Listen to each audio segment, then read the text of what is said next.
Lep pozdrav vsem. Sem Matej Knapič, prihajam iz Kmetijskega inštituta Slovenije in bom v nadaljevanju predstavil uporabo letalskega hiperspektralnega slikanja za spremljanje vodnega stresa v vinogradih.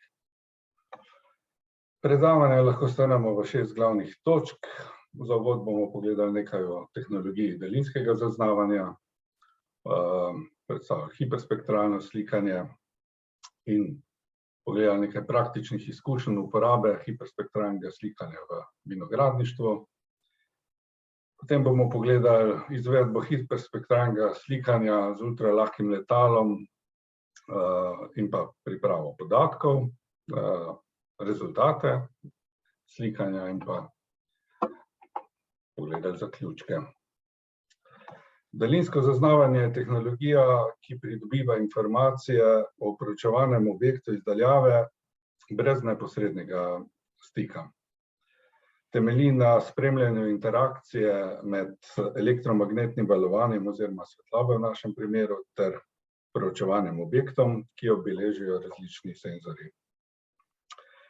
Odboj elektromagnetnega valovanja je svojstven za proučevan objekt oziroma njegovo stanje in je odvisno od kemične sestave površine in pa oblike.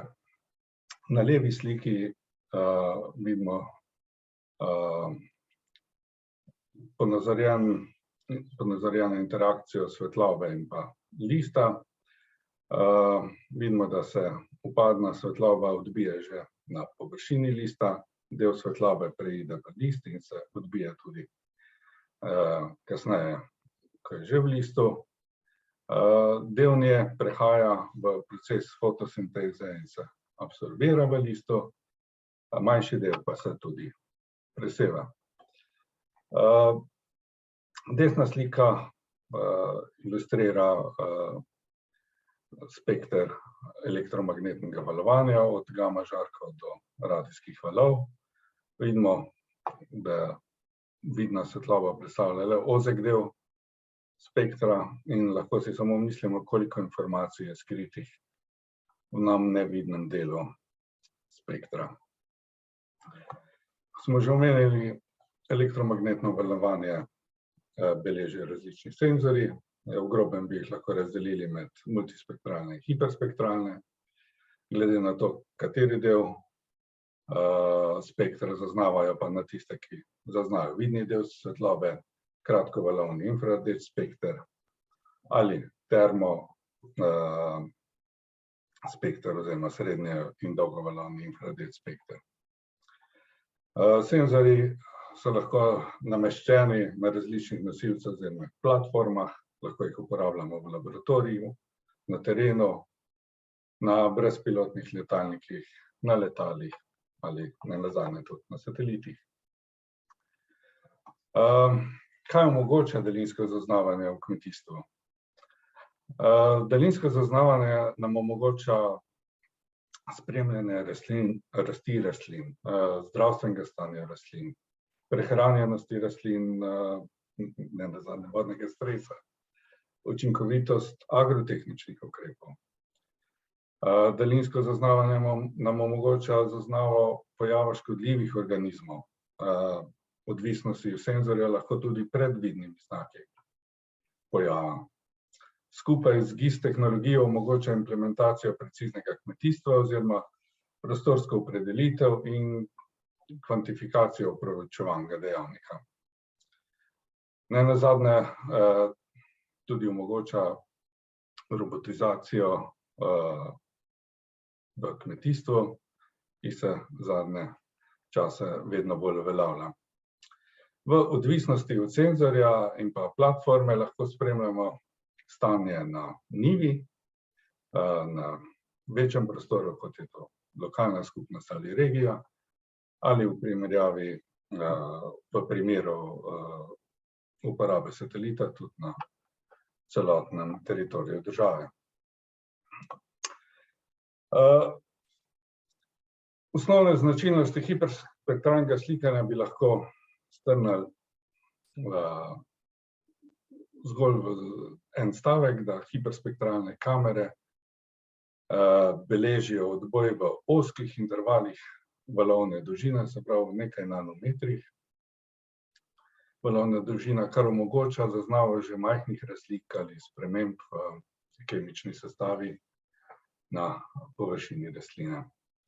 To je seveda povezano z ogromno količino podatkov, ki jih dobimo na ta način. To so rezultati analize podatkov spektra, praviloma povezani z metodami strojnega učenja.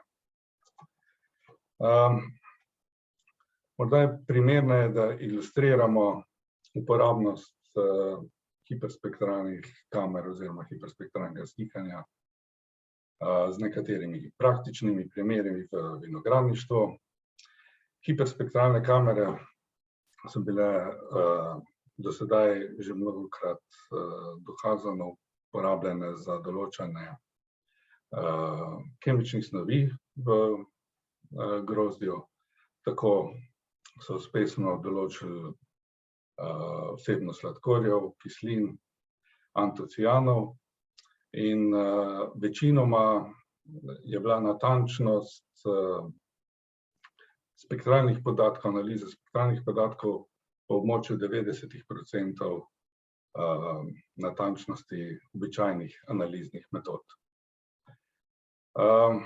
Naslednji primer, ki bi ga veljalo izpostaviti, tudi zgodnje odkrivanje bolezni s hiperspektralnim slikanjem, kot je to na primeru sive grozdne plesni. V spodnji sliki vidimo spektralne podpise različnih skupin grozdnih jagod. Tako vidimo, kako se razlikujejo spektralni podpisi med zdravim grozdjem, med grozdjem brez vidnih znakov okužbe, vendar z že prisotno okužbo, ter z grozdjem, ki ima vidne znake okužbe. Na desni sliki vidimo tak primer, kjer je na videz zdravo grozdje že z uporabo običajnih spektralnih filtrov izpostavi grozdne jagode, ki že imajo prisotno okužbo. Na ta način lahko vidimo, da zaznamo okužbo pred vidnimi znaki. Na levi strani je pa slika kratkovalovnega infrardečega spektra, kjer vidimo jasno izpostavljene okužbe, tokrat pa z vidnimi znaki. No, pa da se vrnem nazaj k naši nalogi v okviru projekta Aquavitis.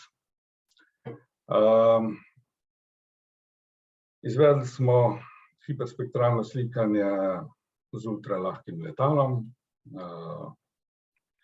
partnerskega podjetja Eurovizija. Na Kmetijskem inštitutu Slovenije uporabljamo dve kamere, in sicer prva VNIR, ki zaznava valovno območje med 400 in 980 nanometri, in pa kratkovalovno infrardečo kamero, ki zazna odboj med 950 in 2500 nanometri. Če povzamem osnovne korake dela, slikali smo vinograde, ki smo jih spremljali v 3 terminih, in sicer 10. avgusta 2020 ter 29. julija in pa 26. avgusta 2021. Ti termini so bili v istem določeni glede na meritve vodnega potenciala v rastlinah. Ko se posname slika, najprej naredimo radiometrično pretvorbo podatkov, se pravi iz enot senzorja v radiometrične podatke, in pa korekcijo posnetkov. Namreč vidimo na desni sliki, kako izgleda nekorigirana slika. Te popačenja moramo razpačiti in pa pravilno prostorsko umestiti, in tako vidimo na levi strani poravnano sliko. Nato smo naredili presek območij merjenj z območji merjenj vodnega potenciala v rastlini, to so te roza krogci. se pravi z vsemi meritvami, ki so bile narejene na vinogradu. Tako smo potem v naslednjem koraku izračunali odboj s podatki referenčne plošče in odstranili morebitne nepravilne podatke, tiste, ki so bili preosvetljeni ali bili brez podatka. Naslednja stopnja pri pripravi podatkov je odstranitev šuma. To smo naredili s algoritmom Savicki-Golay filtrom. Uporabili smo drugi odvod in drugi polinom ter širino simetričnega okna 15 pasov. Povezanost spektralnih podatkov z meritvami vodnega potenciala smo z metodo delnih najmanjših kvadratov, PLS metodo. Če pogledamo rezultate, najprej smo pogledali, kako uspemo uspešno ločiti posamezne obravnavanje, se pravi kontrolno obravnavanje in pa dvoje obravnavanj z obdelavo medvrstnega prostora in dvoje obravnavanj z mučenjem medvrstnega prostora. Zanesljivost ni bila najboljša, zato smo združili dvoje obravnavanj mučenja v eno enovito in isto z obema obravnavanjama za obdelavo medvrstnega prostora. Zanesljivost ločevanja rastlin glede na obdelavo medvrstnega prostora se ni veliko, se le malenkost izboljšala.